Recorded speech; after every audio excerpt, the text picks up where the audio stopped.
Hello, everybody. Today we have a first-time coach in International Master, Josiah Stearman. This is always a great situation when we have a past student who's been to many of our in-person United States Chess School camps, and then they come back and they start teaching. I think, Josiah, you were what, like 9, 10 years old at your first camp or something? No, I think I was 11, but I was pretty young. You were very young, and how many have you been to? Like three or I four? think I went to five or four or Five. five. Yeah. Okay, cool. Well, it's really exciting having you coach. I hope everyone has a lot of fun, and I look forward to watching. All right. Well, hey everyone. I'm definitely really excited to get this series going. For most of you guys probably saw, but the theme will be my 2023 tournament experiences. Um, as Greg mentioned, I was a former U.S. chess school camp student, so I can been in many of your guys' shoes as up and coming players. And so just give you guys a little bit of context. After finishing up my undergraduate studies at UC Berkeley, I chose in 2022 in the fall to start at the University of Missouri, play for their chess team, pursue a master's of education there.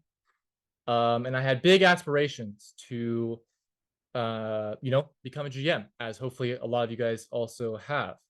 And going into the school, going into the University of Missouri and playing for the chess team there, I was around 2370 FIDE, no GM norms. Had never really come close to a GM norm.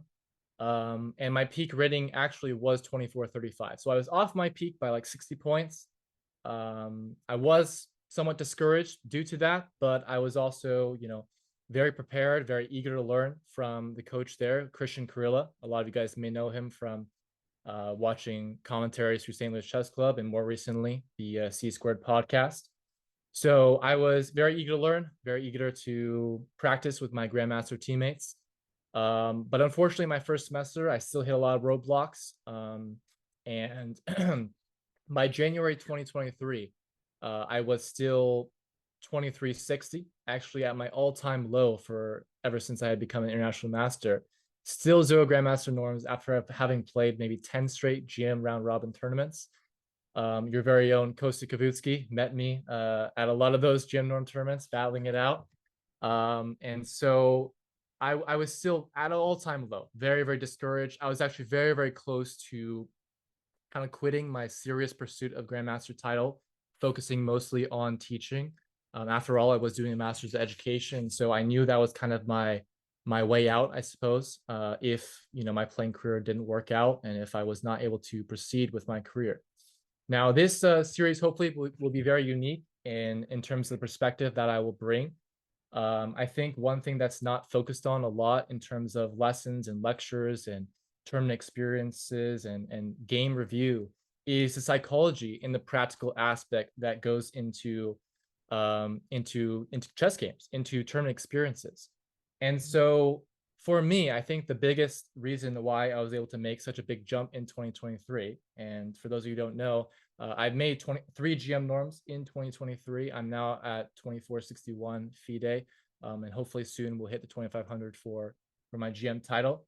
I also qualified for the 2023 World Cup, as well as the U.S. Juniors Championship. So I had the best year of my career, and it was mostly due to a lot of psychological changes I made in my approach to preparation, in my approach to studying, in my approach to just general tournament kind of experiences as well as psychology.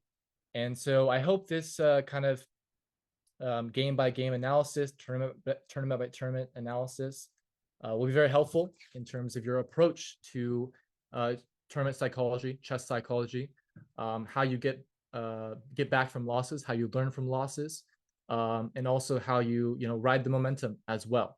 Because certainly I was on a very big high throughout 2023, but even in my highs, I still experienced losses, and I still had to recover from losses. And hopefully all you guys, definitely you have experienced loss in your career, but hopefully you have learned at some point that it's not the end of the world, and that there's more games to play, more games in your career to play, and ways to bounce back. Okay, so the first game we'll get to at this point is from a tournament in February, beginning of February. or sorry, late February in LA, another GM round robin, one that I actually had helped organize. For those of you who also don't know, I am a co-founder of 1000 GM, which is an organization that organizes norm tournaments around the US. So if any of you guys are aspiring IM candidates and GM candidates, I am the person you want to talk to in terms of tournament invites. But like I said, no norms at this point, 2360. I had absolutely no expectations for this tournament. I had gone with a couple of my Mizzou teammates, a couple of my friends. I had actually played Kostya in round one. Very, very tense battle. Very back and forth battle, one that I actually had emerged victorious, but that's not what we'll be looking at today. Because like I said, we're going to be referencing some chess psychology as well as preparation. And so this one was very pivotal.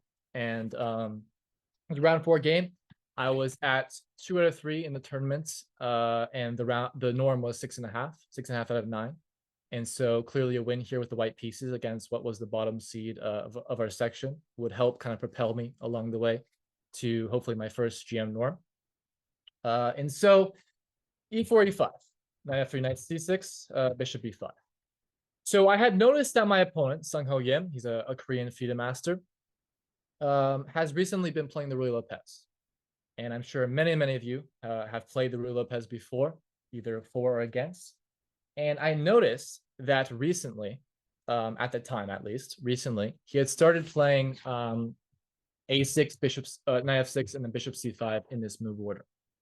Now, previously, he had played what is classically known as a main line with bishop to e7 here. Perhaps you can also throw in some b5. But bishop c5, even though it's a very solid line, I think Fabiano Caruana released a chessable on this recently, the Arcs, if I'm not mistaken. But since I had noticed that Sung-Ho Yim had recently started playing this, and I had actually also done some preparation on this line before that, I knew that he would not be as prepared for some sidelines in this variation. And so I took a bit of a risk. I could very well play a slow building up game. I don't exactly recall what the main lines here, but I'm sure I can go for something like, let's say, d3 or rook e1, maybe knight c3, play it very slow. But instead, I opted for c3. Okay, now a normal move in this position, in Ruy Lopez positions. But my idea was far from normal and far from the typical main lines. b5. Okay, very typical move. Black goes b5, kicks the bishop on a4. And you oftentimes see that white just makes a very normal retreat, like bishop to b3 or bishop to c2 here. But instead, the surprise that I had was d4. Okay, and so I don't know if any of you have seen this before. It's not a very commonly played line. If I could just show the database, it's only been played 35 or so times, and as you can see, I'm 2 of them. The other one was a win against John Burke, one that maybe far down the series we'll also get to. It was in September of 2023, but for now we're looking at this game, and so clearly Sung-Ho was not prepared for this variation, not prepared for this line. He immediately started to tank, and that was already a good sign. And at the end of this game, I actually had 87 minutes to, I think my opponent's like 15. And so that definitely is something I would attribute to the time usage and also to the preparation and the surprise that I had in store for Sung-Ho. So b takes a4 is the top move and also the very natural response to d4. I mean, he was attacking my bishop at first, and even though I'm attacking his bishop as well, b takes a4, very normal move. B takes c5, knight takes e4, knight takes e5. This is the main surprise. Okay, so it's very easy to see that after black goes bishop b takes a4, and we respond with d takes c5, that black has this pawn ready for the taking. And here the main surprise is knight takes e5. So finally, we'll get a chance to stop and try to work our way through the complications and try to see what black should have played in response, and also try to understand what my kind of wild ideas were in this position. So Sung-Ho ended up playing castles. But if black were to play knight takes e5, what does white have in mind here?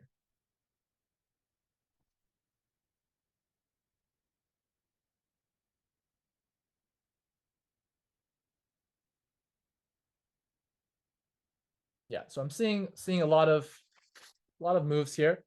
Queen d5, I'm seeing rook e1 as an idea. So yeah, knight takes e5 and queen d5.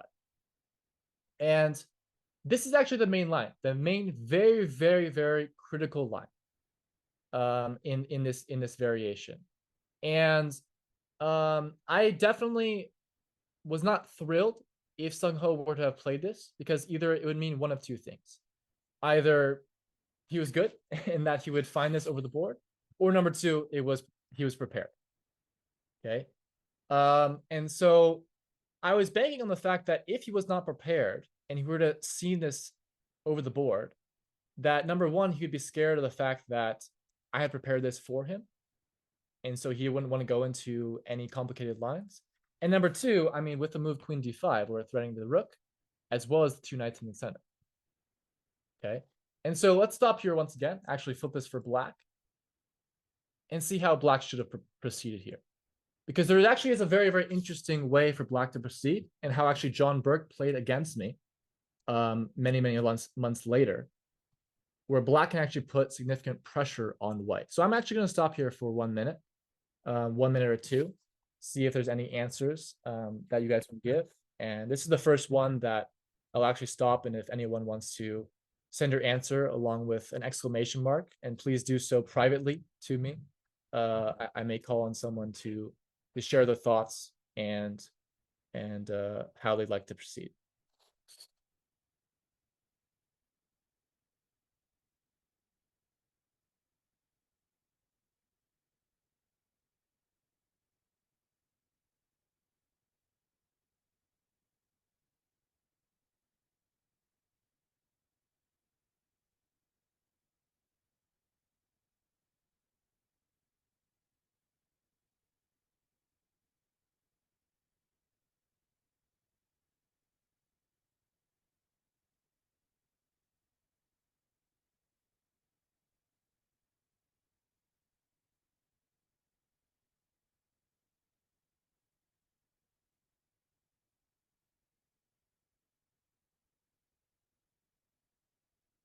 All right, I'm seeing a lot of good answers here. A lot of good answers. I'll give it 30 more seconds.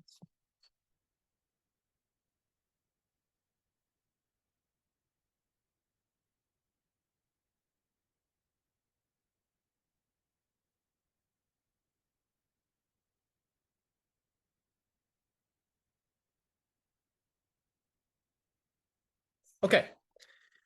Let's go with Alicia. Alicia Zhang. Care to explain the answer, perhaps? I saw exclamation mark, so hopefully you're prepared.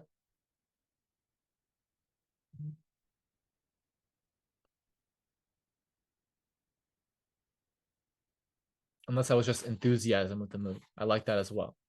But Alicia, if not, we can go to okay. If not, then how about Justin W?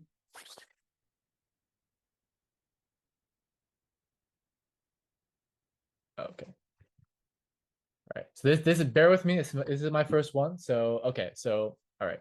Can't Are you unmute. trying to All right, unmute so people? oh no. Oh, do I have to unmute them? You might. I'm not sure. Okay, because they're both saying that they can't unmute.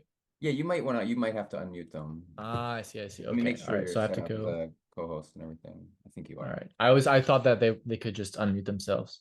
No, we have very strict security. Okay. That's some good security measures. Yeah. Okay, I asked Alicia to unmute. So knight c5, because if queen a8, you have like knight c6 and like trap the queen. And if queen e5, knight d6, and queen c5, like d6. Yeah, very good. Very good. So I saw a lot of people offering this answer, knight x c5, which is grabbing another pawn, seemingly a little bit greedy because the rook was hanging on a8.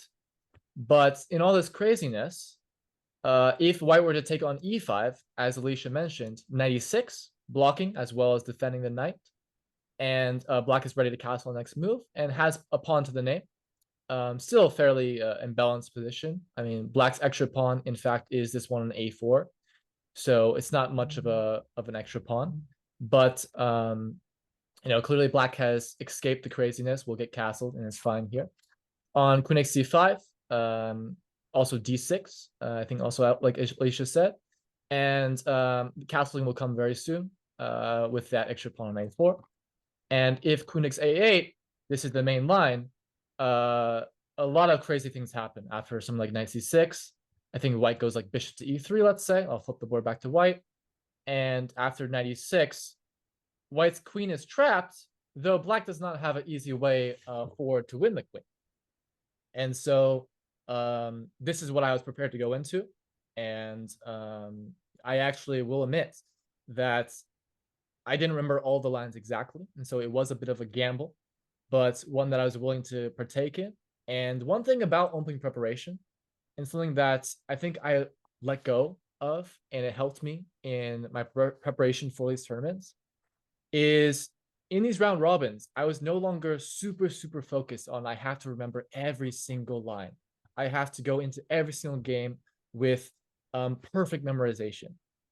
I was confident in the fact that I am a strong player, and that if I do get to this position and somehow either has preparation himself, or he's good enough to get to this point, that I'm a strong enough player that I will figure out the rest of the things afterwards. So, like I said, even right now, I don't recollect exactly what white should have played here. I think something like knight d2, get developed, some normal moves. But one thing that's very important in your own tournament experiences, in your own psychology towards preparation, is that if things do not go your way, you have to have confidence in yourself that things will go well and that things will work out, because you're strong enough to find good ideas, and that does not prevent you from taking risks. That does not prevent you from playing confident chess. So that is one thing that helped me a lot, and hopefully is a good piece of advice for your future tournaments. So anyways, Sung Ho does not opt to take on e5, instead plays castle, which actually is a fine move, but does not put as much pressure on white, and I was very well prepared for this move. So after castles, I now play knight d3, retreating my knight back, but securing the pawn on c5, as well as threatening to take on a4. Now black's path towards equality is actually very thin. In the next couple moves, Sung Ho did not play the best continuations, and after a few moves, it was more or less +1, and the game very quickly spiraled, and we'll get to that very soon. So black's path towards equality is very thin. Now, I got a very good question in the chat. Wouldn't white just be better after knight takes c6? Okay, good question. I understand the reasoning behind this. So, for example, black is very likely forced to take back on c6, and here probably white can go for something like, let's say, queen takes a4. Now I don't remember exactly what the computer had suggested. I will be honest, I was just kind of at this point following through with my preparation. But this is a very good question. I think I have to think about this for a little bit. But yeah, knight takes c6. Someone's suggesting knight takes c5, queen takes c6, and bishop e7. But the knight hangs on c5 at the end. So definitely black would have to be kind of careful here. And this is one thing, right? When you're in your preparation, sometimes you miss opportunities like this to go knight takes c6 because you blindly follow a computer. And it's possible that this is also another practical try. But in my preparation, I had knight d3 as the way to put the most pressure. And so let's just go ahead and cheat here and see what it is. Yeah, queen d5 is what I had expected, but then I thought rook d1 here. Black goes knight takes c5 anyways. Okay, so yeah, this actually would have been another way to apply practical pressure. Although after queen takes a4, there really is only one kind of path forward for black, which is queen d5. Because otherwise, white will take on c6, and then after that, black won't have any form of compensation. And so queen d5, although let's say knight takes c5 is not the most is not the easiest move to see in advance, if the moves are forced, then black is kind of forced to see it.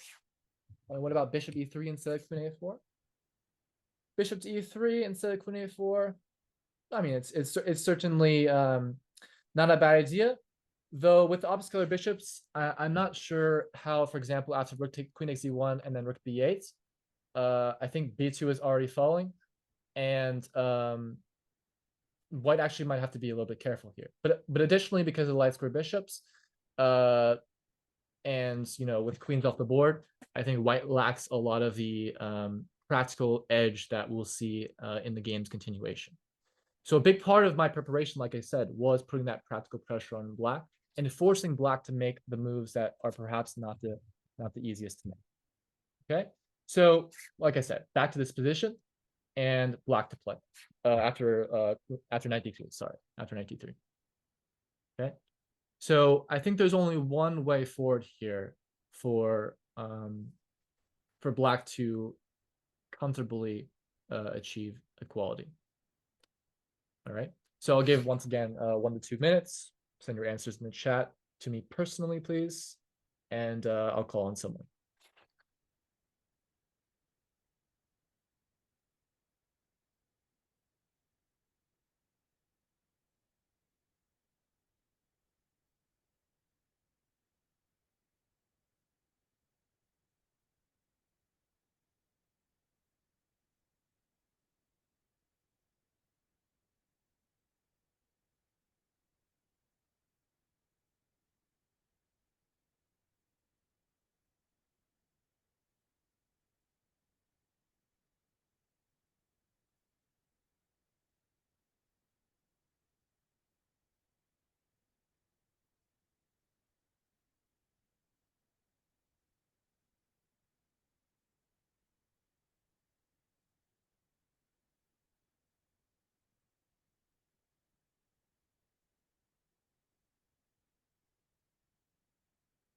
I'll give everyone 1 more minute. Send your answers in.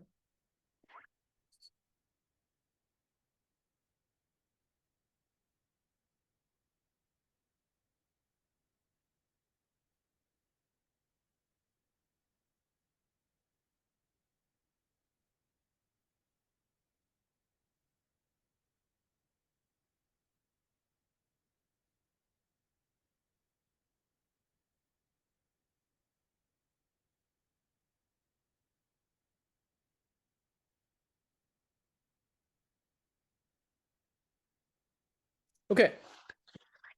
Seeing some interesting answers in the chat, some diversification, different candidate moves. So let me call on Yang Yu, even though they didn't put an exclamation mark.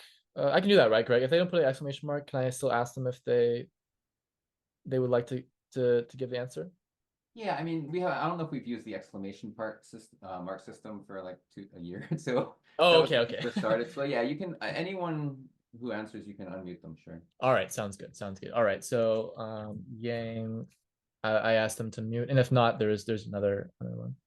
I think it's A5, but then it's based on A6. The attack the knight and the rook. Okay, A5 is a very interesting idea to activate the bishop. Now, however, Yang, remember, white's idea is to play queen takes A4. And so with whatever move that you are ready to play here, you need to have a response to the immediate queen takes A4. So Yang, I'll ask you to mute again. After queen takes A4, did you have a move in preparation? Yes, it was rook E8 to protect the e4 and then followed up by bishop A6. Okay, very good, very good. Okay, so yeah, Yang was very enthusiastic about this move A5. Sent it to me quite a few times, which was very good. However, keep in mind, you guys, when you send your answers in, I like to also see some calculations behind it as well. The move itself is good. For a move like A5, it's very obvious to me what your idea is. for this move in particular, because I mean, there's only one possible idea that a move like a5 could have, is to activate this bishop. Otherwise, maybe you just threw a dart at the dartboard and just chose a5 by random. But in this move, it is very easy for me to understand what your idea is. But if you can send some kind of reasoning behind a5, as well as some calculation, because you are sacrificing a pawn. For those of you who chose a5 as well as other moves to sacrifice a pawn, you need to give some justification. Because in a position like this, for example, if white is able to take on a4 and hold on to their pawn on c5 for dear life, it's possible that you'll just be down a pawn without any real compensation. Okay, so a5 is the way to go forward. Now, there are other options here that some people mentioned. A lot of people actually had mentioned the move that was played in the game, which was d5, trying to activate the bishop on c8, as well as defend the knight on e4 and control the center. And so we'll get to that in a second. Another idea, perhaps, I don't know if anyone had mentioned it, but another idea that I was actually thinking about just now is queen e7. But this can be quite adeptly met with rook to e1. And now black will have some very tough issues along the e file. Might already actually be lost with a pin between the knight and the queen. And so now let's approach d5, the move that was played in the game, and kind of see how white can punish it. So definitely, if white wants to try to punish this move, queen takes a4 is the most logical response. We take the pawn, as well as attack the knight on c6. And now Sung Ho opted for bishop to d7. Okay, so now I actually don't want to spend too much time on this, but what should white play here? How should white proceed after black plays bishop d7? And like I said, maybe give some reasoning as to why you want to play the move that you play. And then, we'll move on after a minute or so.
All right, seeing some good ideas here. I'll give it 15 more seconds for you guys to send your answers in.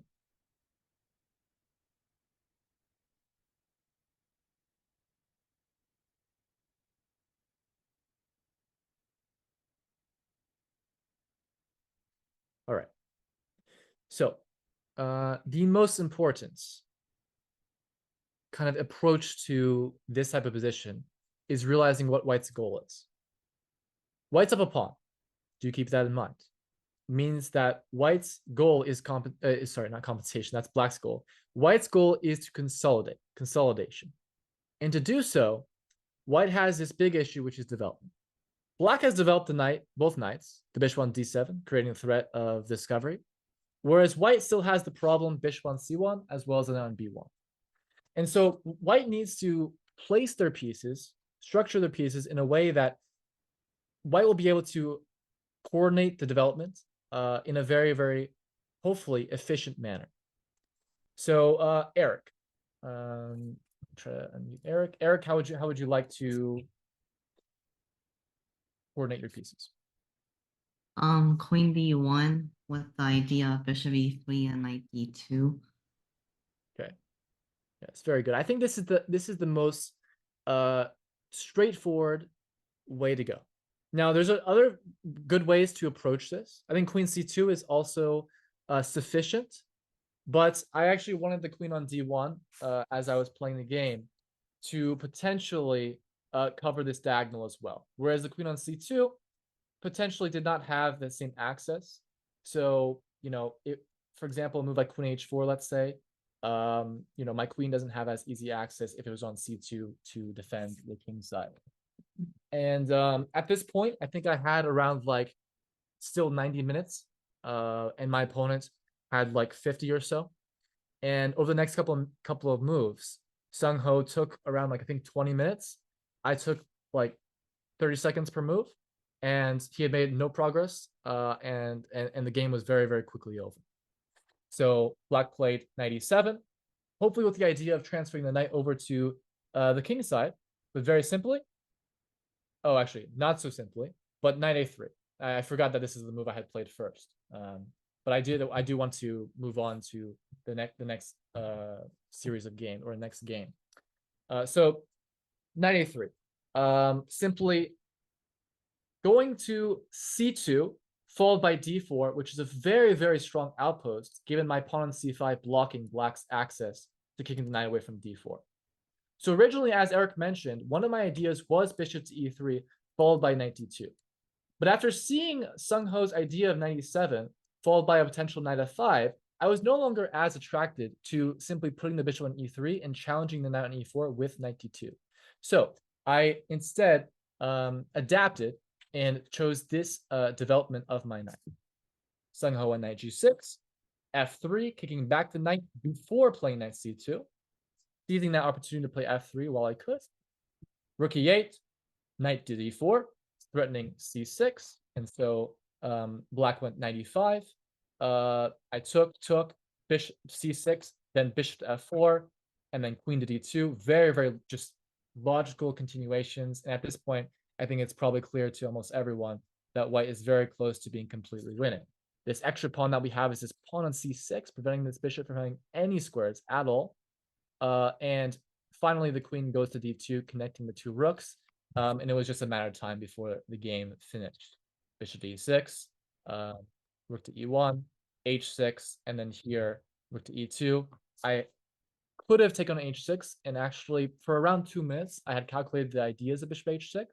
But one thing about conversion that I also realized in my time of struggles and in my time of plummeting my rating was that I was too caught up in my own dynamic style of chess that when I got positions like this that were dominant, now, not all my positions were as dominant like this that I would lose or that I would draw, but when I got positions like this, I was too excited to go for some sacrifices or some direct wins that I didn't realize that the process of simply improving pieces first, moves like rook e2 to follow up with rook fe1, were really what I was missing in my chess. Now after rook to e8, literally no other moves possible. Now we go rook fe1, queen c8. Now that all my pieces are in the game, now we take. Now we take. Takes, and with the rooks doubled on the e file, ready to also have a rook lift at any point. Ideas of knight takes e6, the knight on f6 being on 3. After knight h7, f4, very simple chess. Many different moves win here. Knight takes e6 wins, rook e5 wins, probably king h1 also wins. But f4, simple chess, threatening the move f5, and okay, after queen to d8 and f5, yeah, I believe here Sung Ho resigned. Okay, so took a bit of time on that one, but kind of just shows my motivation for this series to not only show some interesting games and some of my thoughts during the games, some brief thoughts during the games, but also the preparation that went into it. And it was actually just by chance that a week before this event, I had been going over this kind of arc structure, and I discovered this idea of c3. And so as soon as I saw Sung Ho just recently started playing bishop c5 lines and wouldn't be as well versed in these variations, I was like, okay, this is my time. I need to play this. Okay, and at this point, I was 3 out of 4 in the tournament. So let's move on. All right, so fast forward now. Oh, didn't mean to fully remove the share screen, but fast forward now to oh, that is not what I meant to do. Sorry. Oh wait. Oh, okay.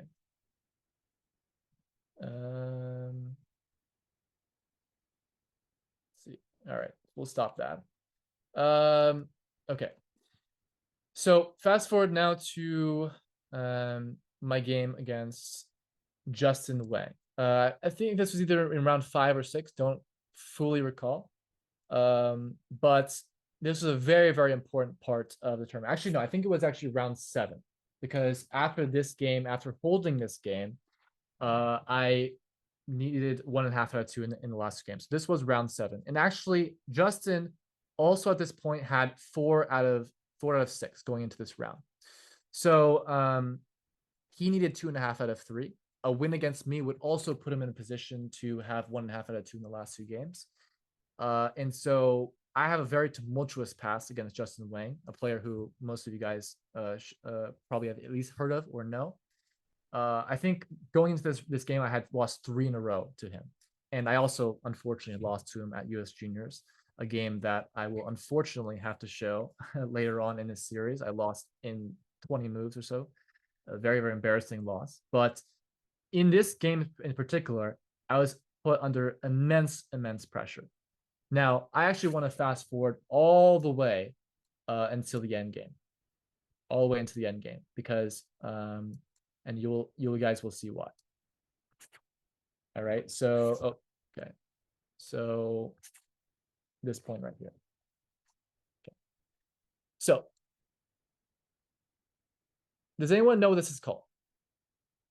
Besides just simply a rook bishop versus rook endgame, does anyone know what this defense in particular is called? Someone's saying it's called a draw. Yeah, I'm seeing a lot of people say someone said one of the defenses. Yeah, it is one of the defenses. This specifically is called the cock ring. Now, the reason why I am specifically fast forwarding to this moment, I didn't want to spend much time on this because it's kind of like a you know it or you don't. I wasn't going to ask you guys to play this out, or I wasn't going to ask you guys to figure this out. The reason why I'm specifically showing you guys this position is because in August of 2022, the year before, I was playing with Black actually also in a very, very long game against Mykola Bortnik, who you guys might know to be a blitz specialist, brother of Alexander Bortnik. And I ended up having a terrible event. It was round 2 that the game was, and I lost rook bishop versus rook, the side that was defending. And funnily enough, that was not the first time I've gotten rook bishop versus rook. This position right here against Justin Wang was my 6th time getting rook bishop versus rook in classical chess. Before losing to Bortnik, I actually had 4 rook bishop versus rook positions with the rook bishop. So that's why I never thought to, figure out what the defense was with a side that has the rook. And I actually had won 3 out of 4. So I should have known. I should have known that, defending with the rook against the rook bishop is not easy, is not a slice of cake. But for whatever reason, throughout my whole chess career, I just never thought to open up Dervetzi's endgame manual and just simply take 10 minutes of my time to learn what the defense was. Until August 2022 rolls around, playing against Mykola Bortnik, I was pressing him in that game, lost my advantage, stumbled into rook bishop versus rook endgame, immediately lost. Now, granted, in that game, I had a pawn extra, and instead of just sacrificing the pawn, I held onto the pawn, and that's why I ran into some problems. But yeah, I lost very, very quickly the rook bishop versus rook, and it was because I did not take the adequate time to study this endgame as I should have, even though I had plenty of chances before. Now, fast forward to this game. Fast forward to this game and actually the preparation for this tournament. I was in some training sessions with my friend, and very randomly, he was like, I bet you can't defend rook bishop versus rook. Now, this I'm not even lying. This was 1 week before the tournament. My friend was like, I bet you cannot defend rook bishop versus rook. And funnily enough, of course, I didn't know the defense because I hadn't studied it yet.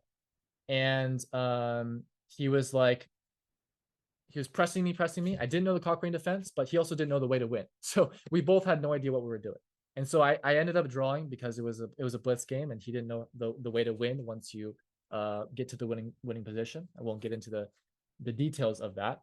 But all this to say, this kind of chance encounter with a training session where, my friend was just like, okay, let's go over rook bishop versus rook. We popped open Dvoretsky's endgame manual, played it for maybe 30 minutes, an hour straight, and there we go. We got to this position, and against Justin Wang, I was like, oh wow, I cannot believe at this pivotal point in my tournament that I was forced to defend rook bishop versus rook, and I just studied it a week earlier. Okay, so it just really goes to show to you the preparation, but also the psychology towards preparation, and how you should look back on your previous mistakes and try to work on. It's honestly crazy to me, looking back in hindsight, that after losing rook bishop versus rook to Mykola Bortnik, it took me 6 months, or give or take 5 or 6 months, to finally crack open the Dvoretsky's and actually study it.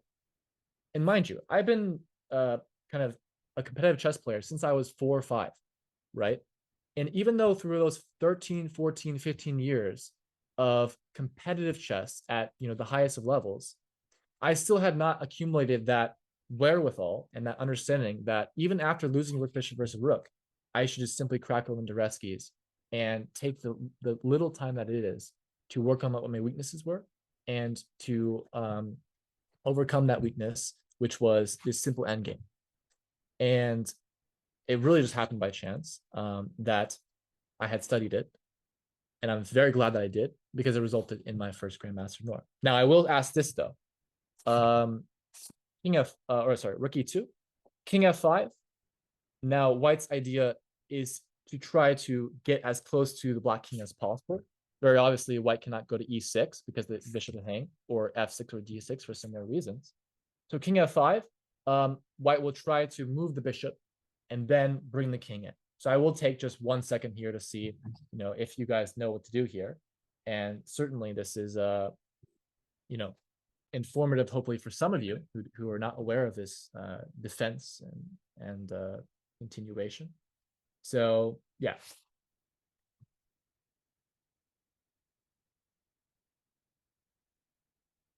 All right.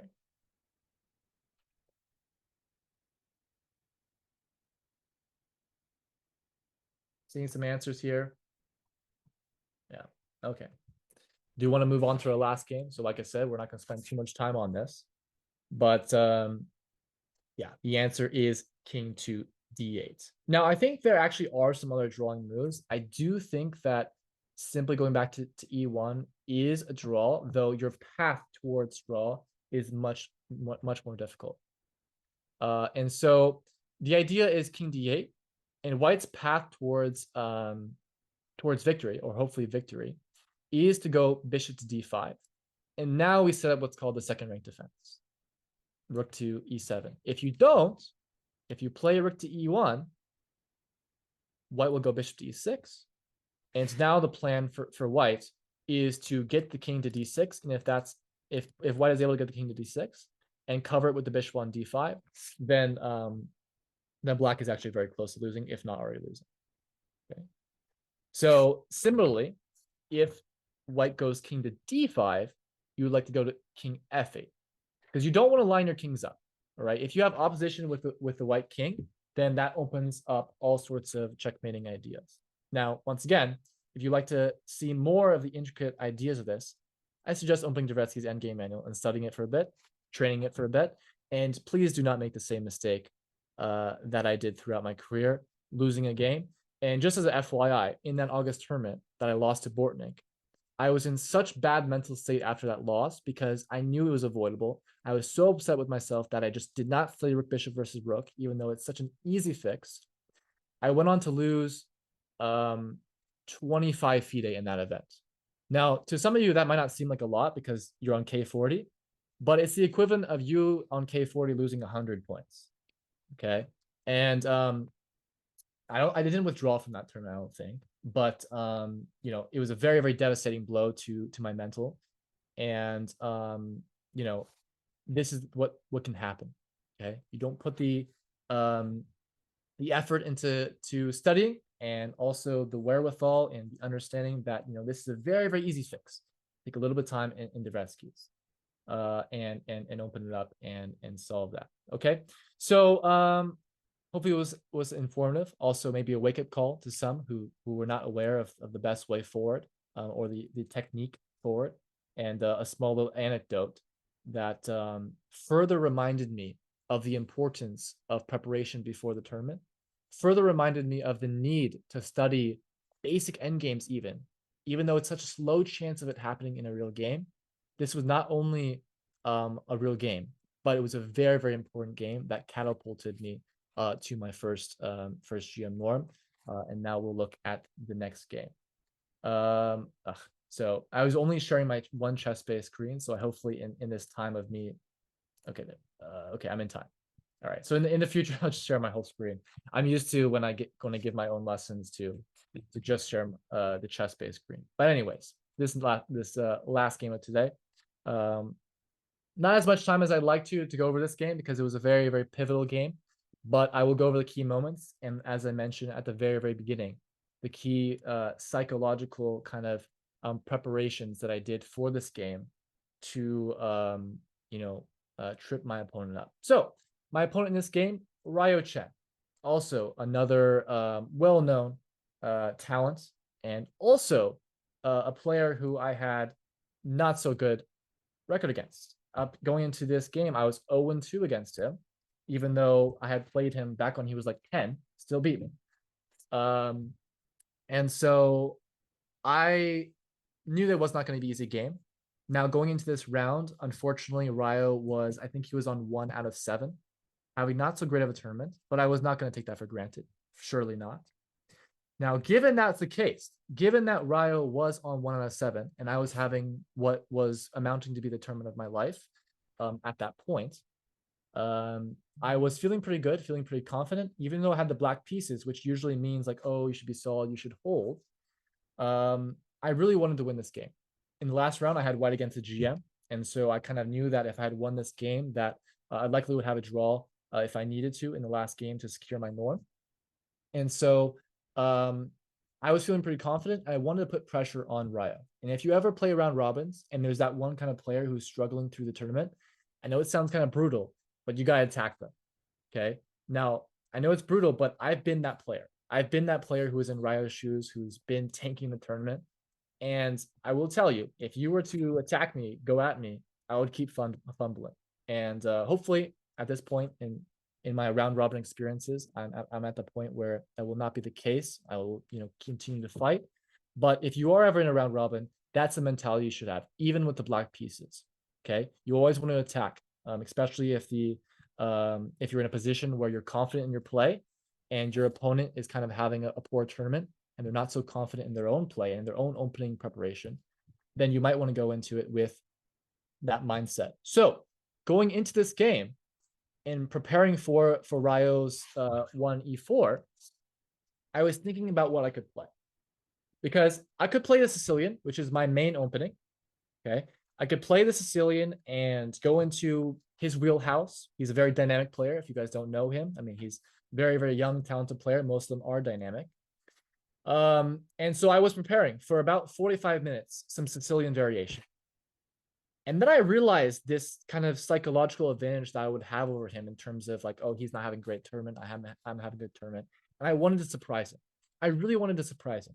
And even though I knew that maybe I wouldn't be as comfortable in this particular opening that I'm about to play, I wanted to surprise him, and I wanted to have that upper hand in terms of preparation. And on top of that, I knew that Ryo typically, at least at the time, I don't know about now, was very, very narrow in what he played. And so I knew for sure what I was going to be getting 15 moves down the line, actually. And so I prepared this line, and I prepared a very specifically dynamic opening that I was prepared to go into, and I studied it for around 30 minutes to 45 minutes before the game. And I studied it for around 15 to 20 moves deep, at least in some variations. And I was prepared for more or less a lot of different things that Ryo could have played. But I played e5. It was not the first time I played e5. I played e5 quite a few times, but definitely not something I'm comfortable in.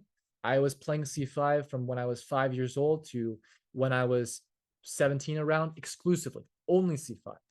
And so definitely e5 was not like something I was super comfortable with, but I was confident, like I said, and if he veered off into unknown territory, like I said, I was prepared for that challenge, and I was willing to play a game against Ryo where it was just his brain against my brain, no preparation. However, because I knew that by playing e5, I would take him out of his preparation, I wanted to have that upper hand. So let's see what I had prepared. Knight f3, knight c6, nothing too extraordinary so far. Bishop to b5, a6, bishop to a4, knight f6, castles. We've seen this rodeo before, but instead knight takes e4. So this is referred to as the open Spanish, and it's a very common line, and actually something that 1 week before the tournament I prepared for the white pieces, and I understood as the white pieces which lines were actually the ones that white needed to be a bit wary of. Okay, and so that's what I went into this game and what went into this position with the understanding of. So I'm not going to focus too much more on the opening. D4, B5, sorry, and then D5. He takes E5, bishop to E6, C3, bishop to C5, knight BD2, and castles. Bishop to C2, knight takes F2. So for those of you who have never seen this before, this is called the Dilworth variation of the open Spanish. It used to be very popular, then fell out of popularity, and more recently, with stronger computers, it's been shown that black has some very interesting chances. And like I said, I wanted that practical advantage over Ryo, where I was comfortable here because I had preparation and wanted to put some pressure on him. Rook takes f2, f6. This is the main point of this variation. If you're interested, you can look at it later. We still have this pin along the rook and the king, so we're not forfeiting our rights to take back the exchange, and rather we're opening up the f file and putting pressure on white. Knight to f1. Now we are indeed forced to take on f2. Otherwise, if we were to take on e5, bishop e3 would interpose our bishop, and we no longer would have that right to take back the exchange. So bishop takes f2, king takes, pawn takes e5, king goes back to g1, stepping out of any e4 ideas. And here I played the move queen to e7. Now, if you look at the database here, the most common move is either bishop to g4, which opens up a whole can of worms, or queen to d6, and queen d7 is the third most popular move. So even though objectively, perhaps bishop g4 and perhaps queen d6 are slightly better than queen to d7, I knew that Ryo probably has not seen this move, and if he hasn't looked at it in a long time. And maybe I'm not. Oh no, I'm sorry, I'm the black pieces. So yeah, there I am, right here, Los Angeles. Okay, so this is what I had prepared. Because, for example, if I want to go bishop g4 here, since Ryo, he's in general a very well prepared player. He got to this point with ease. He actually had more time than I did, because I was like I said, this was one of my first times playing this line, so I had to really remember what the lines were. So knowing this, I confidently played queen d7, and actually at this point, and this was mostly due to, I believe Ryo's kind of dismay about the tournament, or kind of unconfidence, you could put it. But at this point, he started to really tank, and I never really knew Ryo to be one who went severely into time trouble. But this tournament in particular, that's something that he was really struggling with, especially when he was put under pressure. And so, to my surprise, I think on this move after queen d7, which, like I said, was something that had done to surprise him, he spent around, I think it was maybe even 30 minutes or something like that. And within the next 4 or 5 moves, he had dropped all the way down to something like 15 minutes. Okay, so I don't have as much time to stop here as I would like to ask you guys how you would react with white, or try to really understand what the ideas are for white. But if you're interested, once again, in the nuances of this position, very complicated. Seems like black's doing well because black has the rook and 2 pawns for the 2 pieces, as well as the center pawns. But of course, there's always play for the 2 pieces.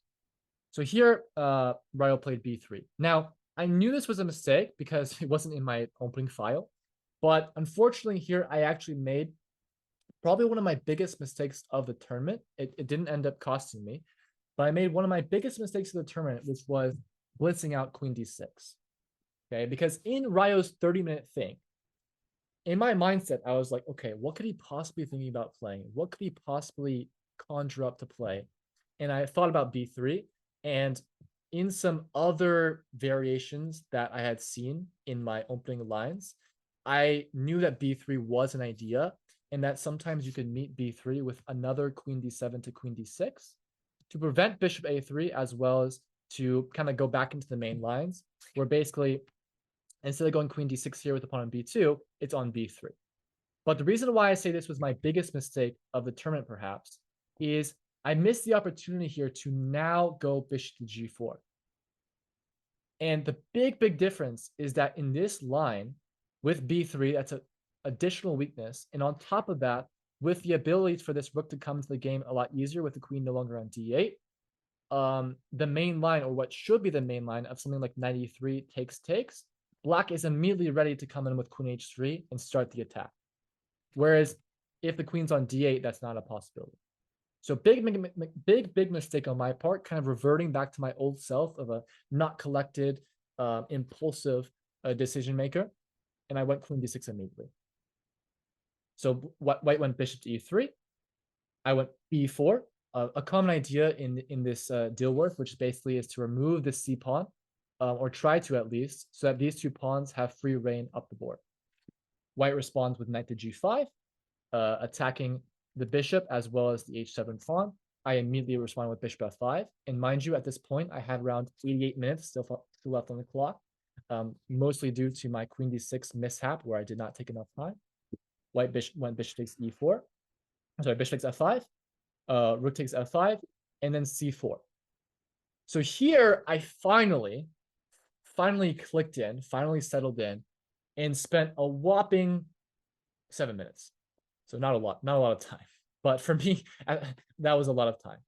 And I essentially calculated the rest of the game, more or less. I essentially calculated the rest of the game and the possibilities that white could go into, and the ways that Ryo could mess up. Because at this point, Ryo had around 30 minutes. And sorry, you guys, I'm going to be wrapping up soon. I won't go too much longer and you use your guys' time. But I essentially wanted to put as much time pressure on Ryo as possible. So many options here. I can take on c4. I can play d4. Perhaps even maybe e4 is an option. h6 is an option. But let me show you guys what I had prepared. So d4, just to start off. White responds with knight g3. Basically force. Basically, white needs to do this. If white retreats back to d2, I think the move that I had prepared was something like queen to g6. Sliding the queen over and trying to fight for the light squares because I don't have a light squared bishop, as well as attacking the knight. And if something like knight e4, then we go in with rook takes f1. So d4, knight to g3, queen to g6 was my big idea. So I anticipate knight g3, the best move, the best response, trying to buy a white time so that when the rook moves away, black can then safely slide the bishop back to d2 or even f2 because there's no pressure on the knight on g5. And then also white would have the clamps on the e4 square. Queen g6 was my big idea. Knight takes f5, queen takes f5. And now I'm threatening the bishop as well as the knight should the bishop want to go to f2. So now white goes g4, a move that I had actually seen and knew was not good. But here, Ryo had basically panicked. I believe that the coast was more or less clear for white to go bishop to d2, and I understand why Ryo was quite concerned with this because of a move like e4. And then queen f1, something that I had seen, and now here I was prepared to go queen g6. It seems like black is taking over. It seems like I'm coming in with rook f8, h6, e3 ideas. But here, the move that I had not seen, this is why I probably should have taken a little bit more time. 7 minutes, it's a decent amount of time, but it's not a lot of time, considering how much time I had left. White has the stunning c5. Sometimes the best defense for white is offense, okay? Preparing for a queen c4 check, attacking the king, as well as taking or making use of white's active knight so that it doesn't have to retreat. So I had missed this, unfortunately, but white went for instead, white here instead went g4. A move that I've seen, these types of intermezzo moves are stuff that you have to consider if you're going to be sacrificing material, right? It's forcing moves, forcing ideas. Queen g6, h4. I also seen this h4 move because I figured that perhaps Ryo is going to get a bit frisky with this move h4, and his idea is if I ever were to take this bishop, that white has ideas of queen d5 once again. I now meet with h6, an important intermezzo of my own, something that Ryo had seen. And unfortunately for Ryo, with now at this point around, I think it was 15 to 10 minutes on his clock, he soon realized that he was now much, much worse and close to loss. And, I really feel bad for him, because he was having a bad tournament, but at the same time, we are in a cutthroat business here. We are in a cutthroat competition. I got to do what I got to do. h6, something I had seen in advance. Now, even though he has these kind of intermezzos with h5, I'm attacking both the knight and both the bishop. And in the meantime, I'm able to also fix my king and create this square on h7 for my king. So he played h5, a bit of a desperation. Now I went queen e8, securing everything, securing the knight, securing light squares for any infiltration. This was the last straw for white, where white could have tried to at least fight. White can go queen f3 here. If I take, now the white queen slides to d5. The main point why this is not possible is because I'm not going to take on e3. I'm only going to take on e3 as soon as this knight slides backwards, so there's no attack. I'm instead going to take on g5. But I could really tell that Ryo was off form, and I could really tell that Ryo, unfortunately, was not having the best tournament because he more or less gave up here. He did not persevere. And that's one thing you really need to do. And one thing that we're probably going to see in future series as I show some of my signature swindles is that you need to persevere. And here, unfortunately, Ryo went back with knight f3, and I went even more accurate. I still could have taken on e3, still would be winning, but queen e6, a move in between, covering d5, attacking g4, and this is also how I knew that I was on pretty good form for this event. Instead of hastily taking the bishop and trying to put time pressure on Ryo or make impulsive decisions, I slowed it down, saw this very accurate move, queen e6, covering the d5 square, attacking the g4 square, and as well as maintaining this threat on the bishop.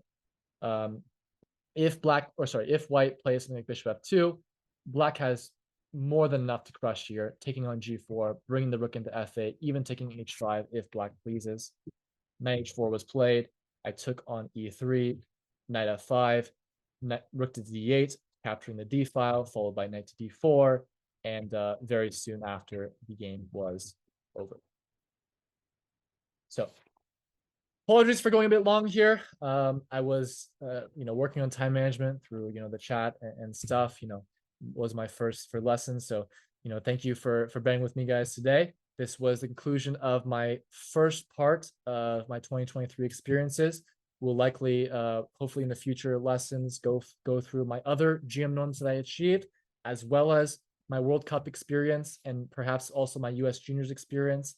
If my US Juniors experience is included, that one will be a tumultuous time. And like I said, you have to go through the lows to get to the highs. You have to experience those losses and learn through those losses in order to get to those better portions of your career. And it's important that you stick through them. Hopefully all of you guys love the game, and you turn that love into the game into also passion and also that drive and desire to learn from those losses in that way. So appreciate you guys all for interacting and sticking it through the extra 5 or 6 or so minutes that I went long. Thanks also, Greg, inviting me to give the lesson today. And hopefully I'll see you guys all soon.